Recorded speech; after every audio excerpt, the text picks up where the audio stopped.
सूबाई वज़ीर अक़लियती अमूर सिंध ज्ञानचंद ईसरानी भिटशा पहुची गिरदवाड़ में लगल शेड जो इफ्तिताह करे गिरदवाड़ जो दौरो कयो। उन मौक़े ते सूबाई वज़ीर अक़लियती ज्ञानचंद मीडिया सां ॻाल्हाईंदे चयो त अॼु ख़ासि करे भिटशा गिरदवाड़ जे शेड जो इफ्तिताह करण लाइ पहुता आहियूं। उन वधीक चयो त सखर में गिरदवाड़ ऐं अक़लियती बिरादरी मथां हमले जी सख़्त लफ़्ज़नि में मज़ामत करियूं था।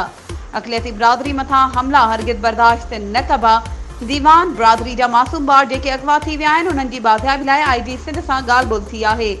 भिटशा जे ताजिर सुनील कुमार खां हथियारनि जे ज़ोर ते कैश 8 लख ऐं मोबाइल फ़ोन फुरकंदड़ थोरू जल्द गिरफ़्तार थींदा ऐं IG सिंध खे इन मामले जी ॼाण ॾींदासीं। हुन वधीक चयो त गिरदवाड़ में सोलर सिस्टम ऐं मसण रोड जो कम बि जल्द शुरू कयो वेंदो।